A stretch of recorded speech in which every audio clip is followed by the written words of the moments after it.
नमस्कार दोस्तों, मैं मनीष को आपका बहुत बहुत स्वागत करता हूं आपके अपने YouTube channel Manish study point से। दोस्तों आज है 22 जुलाई। तो 22 जुलाई करंट अफेयर से पहला क्वेश्चन है, हाल ही में भारत तथा किस देश की सेना के बीच नौसैनिक अभ्यास पासएक्स का आयोजन किया गया है। तो ये भारत तथा किस देश की नौसेना के बीच एक ये नौसैनिक अभ्यास है जिसका नाम है पासएक्स और इसकी फुल फॉर्म होती है पैसेज एक्सरसाइज। इसका आयोजन किस किस देश की नौसेना के बीच किया गया है। तो भारत तथा अमेरिका की नौसेना के बीच इस अभ्यास का आयोजन किया गया है और ये कहाँ किया जा रहा है। तो ये हिंद महासागर में किया जा रहा है और इसमें अमेरिका देश के जो निमित्त युद्धपोत है, क्या नाम है इसका, तो निमित्त युद्धपोत ने भी इसमें भाग लिया है। और ये जो युद्धपोत है ये दुनिया का सबसे घातक हथियारों से लैस विमान वाहक पोत है। बात करें अब अमेरिका की, तो अमेरिका की राजधानी वाशिंगटन डीसी में है। मुद्रा है डॉलर। राष्ट्रपति हैं डोनाल्ड ट्रंप जो कि 45वें नंबर के राष्ट्रपति हैं और इनकी पार्टी का क्या नाम है, तो ये रिपब्लिकन पार्टी से हैं। और कुछ समय पहले ही अमेरिका में जो भारतीय राजदूत थे वो नियुक्त किए गए थे, या फिर कौन है अमेरिका में भारतीय राजदूत, तो इनका नाम है तरनजीत सिंह संधू। बात करते हैं क्वेश्चन नंबर सेकंड की। तो सेकंड क्वेश्चन है, हाल ही में विश्व शतरंज दिवस कब मनाया गया है। तो हाल ही में विश्व शतरंज दिवस ये मनाया गया है 20 जुलाई के लिए। और ये 20 जुलाई के लिए क्यों मनाया जाता है, तो जो 20 जुलाई 1924 को इंटरनेशनल चेस फेडरेशन की स्थापना की गई थी, तो इसी की स्थापना दिवस के रूप में 20 जुलाई के लिए विश्व शतरंज दिवस मनाया जाता है। बात करते हैं इसकी थीम की। तो इस वर्ष जो मनाया गया है विश्व शतरंज दिवस, इसकी थीम रही है चेस फॉर रिकवरिंग बेटर।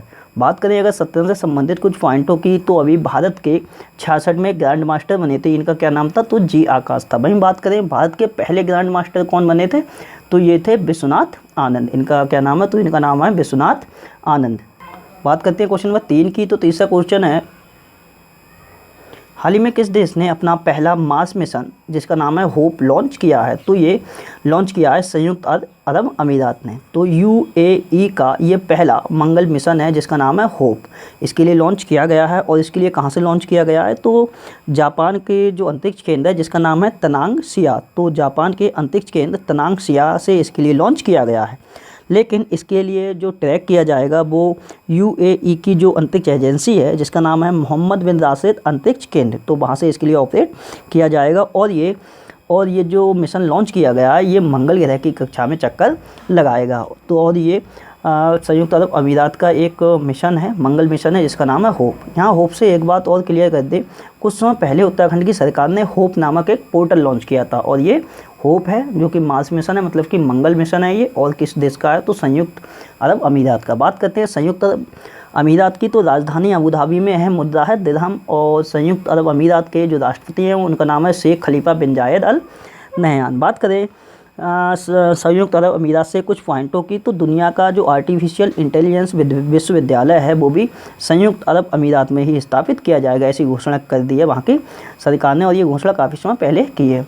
और जो संयुक्त अरब अमीरात है इसके नए क्रिकेटर निदेशक बनाए गए थे, मतलब कि यूएई के नए क्रिकेटर निदेशक बनाए गए थे। वो कौन थे, तो ये रॉबिन सिंह थे जो कि भारतीय मूल के हैं, रॉबिन सिंह। और दुनिया का जो सबसे पुराना मोती है वो भी यूएई में ही खोजा गया था। और अभी कुछ समय पहले यूएई ने कुछ समय पहले भारत के साथ स्काई ओपन एग्रीमेंट करने की भी घोषणा की है। बात करते हैं क्वेश्चन नंबर 4 की। तो चौथा क्वेश्चन है, हाल ही में किस राज्य की सरकार ने नवीन छतरी योजना शुरू की है। तो ये नवीन छतरी नामक एक योजना है, ये शुरू की गई है उत्तर प्रदेश की सरकार के द्वारा। और ये योजना है क्या, तो इस योजना के माध्यम से अनुसूचित जातियों के विकास के लिए ये योजना चलाई गई है।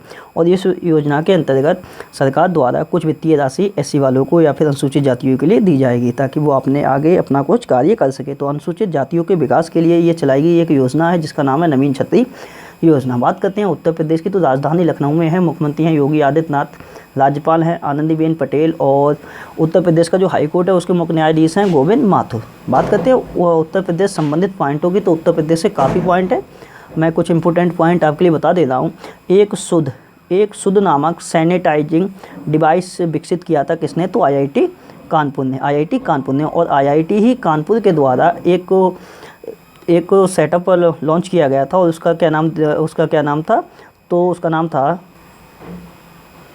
मोबाइल मास्टर जी। और ये मोबाइल मास्टर जी एक टीचिंग सेटअप था जिसके लिए लॉन्च किया था आईआईटी कानपुर ने। और आईआईटी कानपुर के द्वारा प्रतिदिन 25,000 मास्क भी बनाए जा रहे हैं। और अभी 5 जुलाई के लिए एक दिन में 25 करोड़ से ज़्यादा पौधे लगाकर रिकॉर्ड बनाया है उत्तर प्रदेश की सरकार ने। उससे पहले अगर बात करें तो उत्तर प्रदेश के जो मुख्यमंत्री हैं योगी आदित्यनाथ, उन्होंने CISF की तर्ज पर एक विशेष सुरक्षा बल के गठन की भी घोषणा करने की घोषणा की है। और उत्तर प्रदेश का जो कुशीनगर शहर है वहीं पे स्थित है एक कुशीनगर एयरपोर्ट, उसके लिए अंतर्राष्ट्रीय हवाई अड्डा का दर्जा भी दिया गया है। और ये कुशीनगर जो कि उत्तर प्रदेश का एक ज़िला है, यहीं पे ही भारत की पहली ट्रांसजेंडर यूनिवर्सिटी भी स्थापित की जाएगी। वहीं बात करेंगे तो आइसोलेशन इकाइयों वाले रेल डिब्बों का परिचालन करने वाला देश का पहला राज्य भी कौन बना है, तो ये उत्तर प्रदेश ही बना है। कोविड-19 सहायता डेस्क स्थापित करने की भी घोषणा की है उत्तर प्रदेश की सरकार ने। और ट्रांसजेंडरों के लिए एक जो नोएडा मेट्रो स्टेशन का जो सेक्टर 50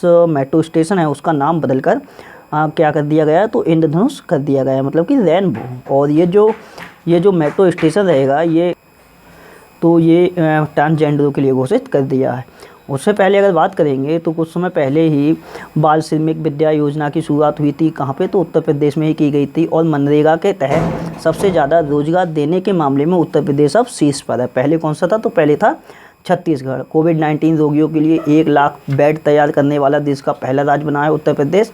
और उत्तर प्रदेश राज्य की सरकार के द्वारा 800 किलोमीटर की जो सड़कें हैं उनके दोनों ओर जो औषधि वाले पौधे होते हैं वो भी लगाए जाएंगे। अपने राज्य में प्रवासन आयोग गठित करने की घोषणा की है मुख्यमंत्री योगी आदित्यनाथ ने। और उससे पहले बात करें तो जो इंडियन रेलवे है तो उसके द्वारा जो मेक इन इंडिया के तहत जो सबसे ज़्यादा शक्तिशाली लोकोमोटिव बनाया गया था जिसका नाम था WAG-12, इसका सफल परीक्षण भी मतलब कि सफल ट्रायल किया गया है। कहाँ पे किया गया है, तो ये यूपी में ही किया गया है। प्रवासी राहत मित्र ऐप लॉन्च किया था उत्तर प्रदेश की सरकार ने। और अपने राज्य के सभी जिलों में वेंटिलेटर बेड की सुविधा देने वाला पहला राज्य भी बनाया उत्तर प्रदेश। और आयुष कवच कोविड ऐप भी लॉन्च किया था उत्तर प्रदेश की सरकार ने। और उत्तर प्रदेश के गोरखपुर टेराकोटा को GI टैग भी प्रदान किया गया है।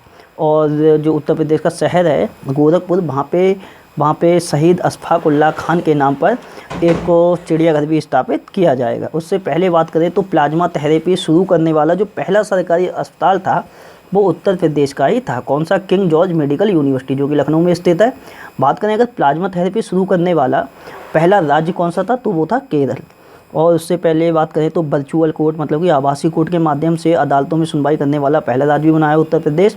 जियो टैग कम्युनिटी किचन बनाने वाला देश का पहला राज्य भी उत्तर प्रदेश है। और उससे पहले बात करें तो टीम 11 का गठन किया गया था उत्तर प्रदेश की गवर्नमेंट के द्वारा ही।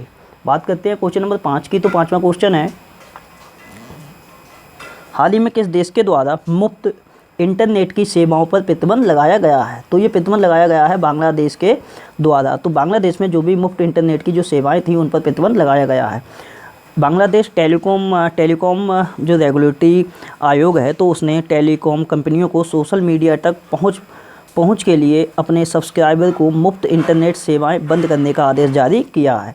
ऐसा इसीलिए किया गया है क्योंकि ये कंपनियों के बीच जो अस्वस्थ प्रतिस्पर्धा को बढ़ावा देता है। और साथ ही साथ ये जो फ्री इंटरनेट देने की जो फैसिलिटी है तो इस फैसिलिटी से कुछ लोग सोशल मीडिया पर आपराधिक गतिविधियों को अंजाम देने के लिए भी यूज करते हैं। मान के चले तो ये जो भी फ्री इंटरनेट है इसके तहत जो इसका काफ़ी मिसयूज भी किया जा रहा है। तो इसी को देखते हुए अब इस पर प्रतिबंध लगाया गया है। बात करें बांग्लादेश की तो बांग्लादेश की राजधानी ढाका है, मुद्दा है टका। प्राइम मिनिस्टर है शेख हसीना, राष्ट्रपति अब्दुल हामिद। और बांग्लादेश में भारत के अभी अगले जो राजदूत बने हैं उनका क्या नाम है, तो ये विक्रम दुरईस्वामी हैं। बात करेंगे बांग्लादेश की तो अभी जो आंध्र प्रदेश का गुंटूर जिला है वहाँ से भारतीय रेलवे से पहली बार सूखी मिर्च का परिवहन भी किया गया है। हाल ही में स्ट्रीट वेंडरों के लिए किस नाम से एक मोबाइल ऐप लॉन्च किया गया है, तो स्ट्रीट वेंडरों के लिए अब एक मोबाइल ऐप लॉन्च किया है प्रधानमंत्री नरेंद्र मोदी जी ने। और इस ऐप का नाम दिया है आत्मनिर्भर निधि। तो आत्मनिर्भर निधि नाम से ये ऐप लॉन्च किया है स्ट्रीट वेंडरों के लिए। तो PM स्वनिधि जो योजना है तो PM स्वनिधि योजना के तहत जो स्ट्रीट वेंडर हैं उनके लिए गवर्नमेंट द्वारा 10,000 रुपये की वित्तीय सहायता दी जाएगी जो कि एक लोन के रूप में होगी। और ये ऐप क्यों लॉन्च किया गया है, तो योजना को और ज़्यादा मजबूत तथा लाभार्थियों की निगरानी के लिए इस ऐप को लॉन्च किया गया है। यहाँ से एक बात और कर ले तो अभी जो पीएम स्वनिधि योजना है, पीएम स्वनिधि योजना, ये योजना है जिसके तहत जो स्ट्रीट वेंडर हैं उनके लिए कितने रुपए दिए जा रहे हैं, तो 10,000 रुपये। तो पीएम स्वनिधि योजना को लागू करने में शीर्ष पर राज्य कौन रहा था, तो वो रहा था मध्य प्रदेश। चलते हैं क्वेश्चन 7 पर। तो 7 क्वेश्चन है, हाल ही में Hungary Grand Prix 2020 formula 1 race किसने जीती है, तो ये एक F1 रेस है, F1 मतलब फार्मूला 1 रेस है, और ये इस साल की तीसरी F1 रेस है जिसका नाम है हंगरी ग्रैंड प्रिक्स 2020, और ये जीत लिया लुइस हैमिल्टन ने। लुइस हैमिल्टन के द्वारा Hungary Grand Prix 2020 formula 1 race जीती गई है, और ये इस साल की तीसरी रेस है। और लुइस हैमिल्टन ये ब्रिटेन से बिलोंग करते हैं, और ये मर्सिडीज कंपनी के ड्राइवर हैं। अगर बात करें तो इस वर्ष मतलब कि 2020 की जो पहली ग्रैंड प्रिक्स थी वो थी ऑस्ट्रेलियन ग्रैंड प्रिक्स, और ये जीती थी वाल्टेरी बोल्टास ने कुछ समय पहले, और ये मर्सिडीज के ड्राइवर हैं जो कि फिनलैंड से बिलोंग करते हैं। और इस साल की जो सेकंड फार्मूला 1 रेस थी उसका नाम था स्टाइरन ग्रैंड प्रिक्स 2020, ये भी जीती थी लुइस हैमिल्टन ने। तो ये इस वर्ष की तीसरी है। और बात करें पहली कौन सी थी, तो पहली थी ऑस्ट्रेलियन ग्रैंड प्रिक्स। बात करते हैं क्वेश्चन नंबर 8 की। तो 8वां क्वेश्चन है, हाल ही में 2020 के नेल्सन मंडेला पुरस्कार के लिए किन्हें चुना गया है, तो ये 2020 के नेल्सन मंडेला पुरस्कार के लिए 2 लोग चयनित हुए हैं। एक का नाम है मोरिसाना कोएट, और दूसरे हैं, इनका नाम है मारियाना वर्डी नॉयनेस। मारियाना वर्डी नॉयनेस ये कौन है, तो ये फीमेल हैं, और मोरिसाना कोएट ये कौन है, तो ये मेल हैं, और ये बिलोंग करते हैं गिनी से। और जो वर्डी नॉयनेस हैं ये हैं ग्रीस की। और इनके लिए ये जो अवार्ड है नेल्सन मंडेला पुरस्कार, ये क्यों दिया जाएगा, तो ये अवार्ड उन लोगों के लिए दिया जाता है जो मानवता की सेवा के लिए अपने जीवन को समर्पित कर देते हैं, तो इसीलिए इन लोगों के लिए ये पुरस्कार दिया जाएगा। और इनके जो नामों की घोषणा की है वो किसने की है, तो जो संयुक्त राष्ट्र महासभा के अध्यक्ष हैं जिनका नाम है तिजानी मोहम्मद बंदे हैं। अभी तक तो तिजानी मोहम्मद बंदे हैं, तो उन्हीं के द्वारा इनके नाम की घोषणा की गई है। बात करें तिजानी मोहम्मद बंदे के बाद कौन बनेंगे, तो 75वीं जो संयुक्त राष्ट्र महासभा होगी उसके अध्यक्ष बनेंगे बोल्कान बोजकी नाम है इनका। और बात करें इस पुरस्कार की, तो ये पुरस्कार हर वर्ष नहीं दिया जाता है, ये पुरस्कार प्रति 5 वर्ष के बाद दिया जाता है। और पहली बार जो दिया गया था वो 2015 में दिया गया था। तो ये कौन सा एडिशन है, तो ये 2nd एडिशन है। बात करें तो अभी 18 जुलाई के लिए नेल्सन मंडेला दिवस भी मनाया गया है। नेल्सन मंडेला ये कौन थे, तो इनके लिए दक्षिण अफ्रीका का सीमांत गांधी भी बोलते हैं। बात करते हैं क्वेश्चन नंबर 9 की। तो 9वां क्वेश्चन है, हाल ही में रिकॉर्ड 7वीं बार पिचिची अवार्ड किसने जीता है, तो ये रिकॉर्ड 7वीं बार पिचिची अवार्ड किसने जीता है, लियोनेल मेसी ने। लियोनेल मेसी जो कि बार्सिलोना फुटबॉल क्लब की तरफ से खेलते हैं, और ये किस देश के हैं, तो ये अर्जेंटीना देश के हैं, और बार्सिलोना फुटबॉल क्लब की तरफ से खेलते हैं। और ये जो अवार्ड है ये अवार्ड उनके लिए दिया जाता है जो ला लीगा के एक सीज़न में सबसे ज़्यादा गोल दागते हैं। तो अभी जो ला लीगा जो आयोजन किया गया है ला लीगा में, तो उसमें सबसे ज़्यादा गोल दागे गए थे लियोनेल मेसी के द्वारा। तो इसी के लिए इनके लिए पिचिची अवार्ड दिया गया है। और ये इनके लिए कितनी बार मिला है, तो 7वीं बार इनके लिए मिला है। इसका मतलब ये है कि इनसे जो 7वीं बार मिला है, मतलब कि 6 बार ये ऑलरेडी इस पुरस्कार के लिए प्राप्त कर चुके हैं। और बात करें तो दिसंबर की ही बात है कि दिसंबर 2019 में इनके लिए 6वां बैलोन डियोर पुरस्कार से भी सम्मानित किया गया था। बात करते हैं क्वेश्चन नंबर 10 की। तो 10वां क्वेश्चन है, हाल ही में किस देश ने मोबाइल गेम PUBG पर बैन लगा दिया है, तो ये एक मोबाइल गेम है PUBG जिस पर बैन लगा दिया है पाकिस्तान देश ने। और ये बैन क्यों लगाया गया है, तो पाकिस्तान देश का कहना है कि इस गेम से युवाओं पर गलत प्रभाव पड़ रहा है। तो इसी गलत प्रभाव को रोकने के लिए पाकिस्तान की जो गवर्नमेंट है उसके द्वारा इस गेम पर बैन लगा दिया गया है। बात करेंगे पाकिस्तान की, तो पाकिस्तान की राजधानी इस्लामाबाद है, और यहीं पर पहला हिंदू मंदिर भी स्थापित किया जाएगा जो कि भगवान कृष्ण को समर्पित है। और मुद्दा है यहाँ की पाकिस्तानी रुपया। प्राइम मिनिस्टर है इमरान खान, और इनके लिए Muslim man of the year का भी पुरस्कार दिया जा चुका है।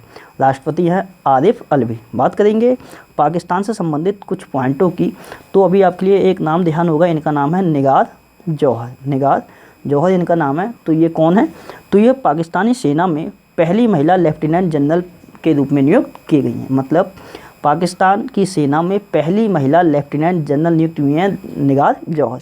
उसके बाद एक नाम और भी है, इनका नाम है राहुल देव। ये कौन बने हैं? तो ये पाकिस्तान की जो वायुसेना है उसमें पहले हिंदू पायलट बने हैं राहुल देव। बात करेंगे नेक्स्ट की, तो नेक्स्ट है सुमन कुमारी।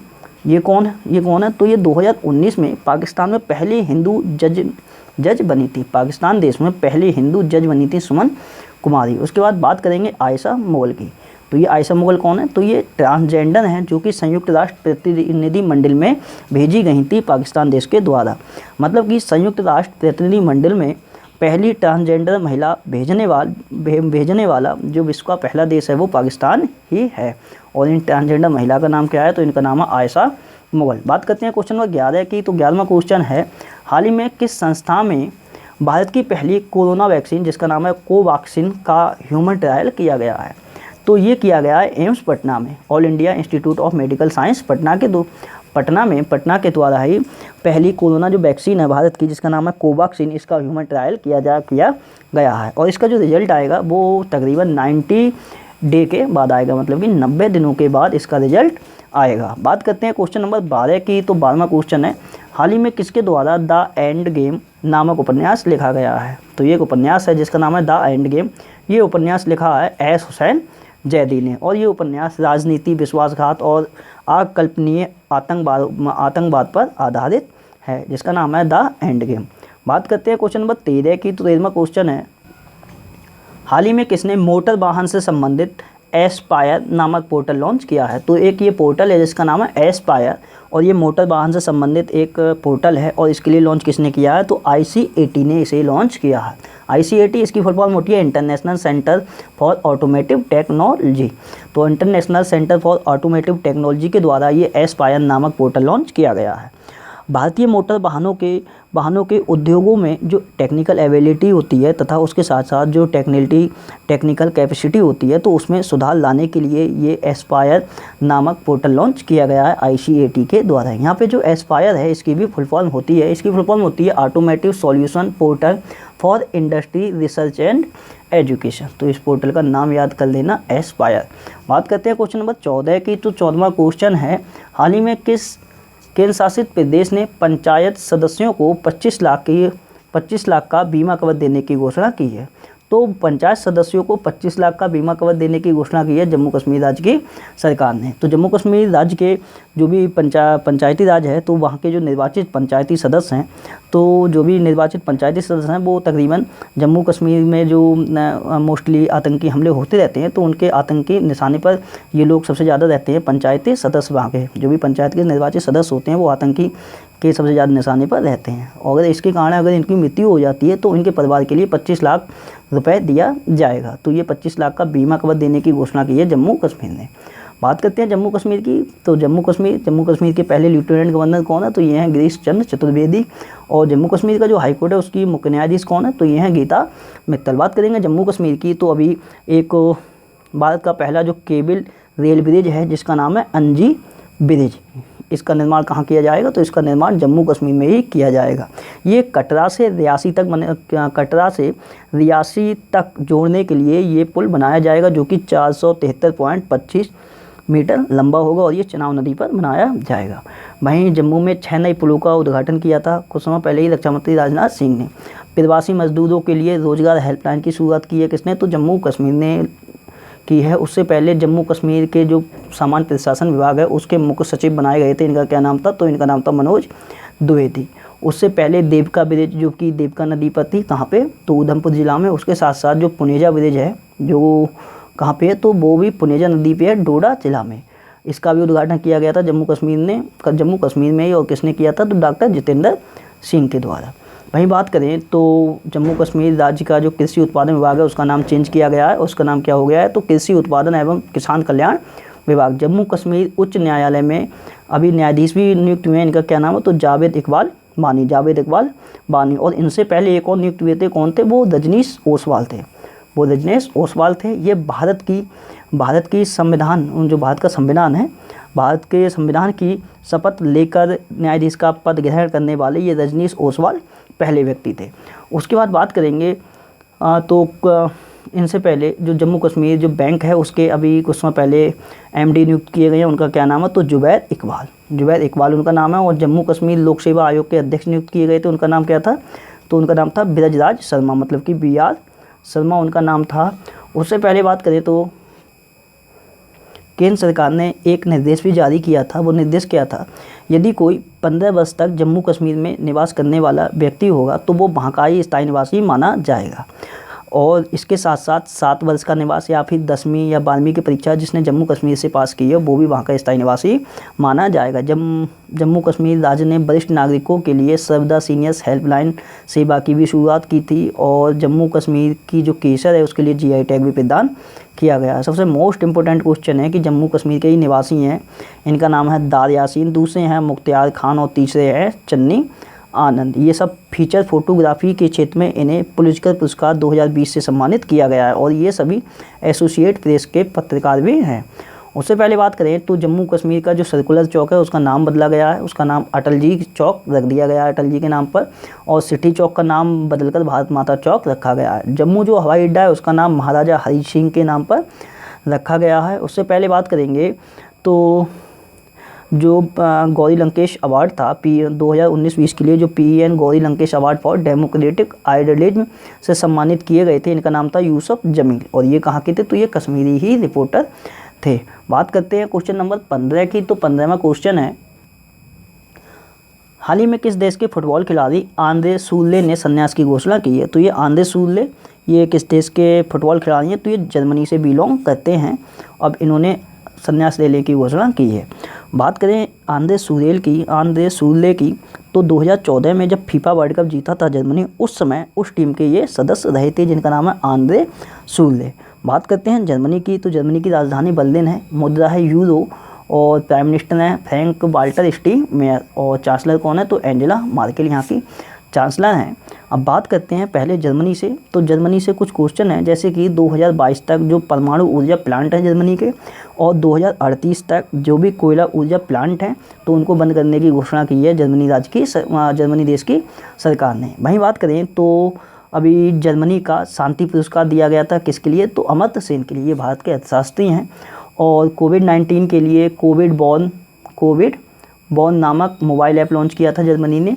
और अभी PSD बैंक ओपन जो टेनिस टूर्नामेंट हुआ था वो कहाँ आयोजित हुआ था, तो जर्मनी में ही आयोजित हुआ था, जिसके विजेता कौन थे, तो भारत के थे सुमित नागल। और कोविड-19 अलर्ट के लिए, मतलब कि सोशल डिस्टेंसिंग को बढ़ावा देने के लिए तथा अलर्ट के लिए एक ब्रेसलेट भी बनाई थी जर्मनी ने, उसका क्या नाम था, तो आई फील यू नाम से एक ब्रेसलेट भी विकसित की थी जर्मनी ने। अब बात करते हैं कि इस माह में काफ़ी लोगों ने संन्यास लेने की घोषणा की है, तो मैं आपके लिए बता दे रहा हूँ। देखो, सबसे पहले घोषणा की थी रचेल प्रीस्ट ने। रचेल प्रीस्ट ये महिला क्रिकेटर थी न्यूजीलैंड की, अब इनके द्वारा भी संन्यास लेने की घोषणा की गई है। उसके बाद मारियो गोमेज थे, ये फुटबॉलर थे और ये कहाँ के थे, तो ये जर्मनी ही देश के थे, इनके द्वारा भी घोषणा की गई है संन्यास लेने की। और उनके बाद थे एक चीन के बैडमिंटन खिलाड़ी हैं, इनका नाम है लिन डेन, इन्होंने भी संन्यास लेने की घोषणा की है। और एक ऑस्ट्रेलिया के फुटबॉलर हैं, इनका नाम है माइल जेडनिक। क्या नाम है, तो माइल जेडनिक इनका नाम है, ऑस्ट्रेलियाई फुटबॉलर है, इन्होंने भी संन्यास लेने की घोषणा की है। और एक मिस्र की महिला स्क्वैश खिलाड़ी हैं, इनका बहुत नाम इम्पोर्टेंट है। क्या नाम है इनका, तो इनका नाम है रानेम एल बेल्ली। ये मिस्र की महिला स्क्वैश खिलाड़ी हैं, इन्होंने भी संन्यास लेने की घोषणा की है। तो ये 4-5 नाम थे जिनके द्वारा इस माह में संन्यास लेने की घोषणा की गई है। बात करते हैं क्वेश्चन नंबर 16 की। तो 16वां क्वेश्चन है, हाल ही में ट्विटर पर फॉलो करने के मामले में भारतीय प्रधानमंत्री मोदी जी किस स्थान पर हैं। तो ट्विटर पर फॉलो करने के मामले में जो भारतीय PM है, मतलब कि प्रधानमंत्री जी हैं मोदी जी, नरेंद्र मोदी जी, वो किस स्थान पर हैं, तो वो आ गए हैं तीसरे स्थान पर।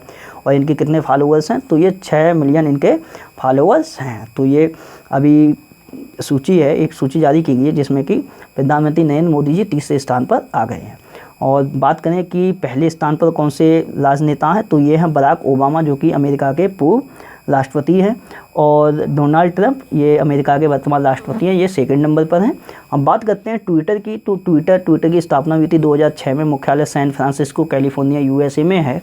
और CEO हैं जैक डॉर्सी ये भी चर्चा में रहे थे। क्यों चर्चा में रहे थे, तो कोविड-19 के लिए व्यक्तिगत रूप से सबसे ज़्यादा सहायता राशि जो दी गई थी वो जैक डॉर्सी के ही द्वारा दी गई थी। और कितनी थी, तो आई थिंक $1 बिलियन की थी, एक बार चेक कर लेना, मेरे अकॉर्डिंग $1 बिलियन की ही थी। जैक डोर्सी के द्वारा कोविड-19 सहायता राशि दी गई थी और व्यक्तिगत रूप से ये सबसे ज़्यादा दी गई धनराशि थी $1 बिलियन।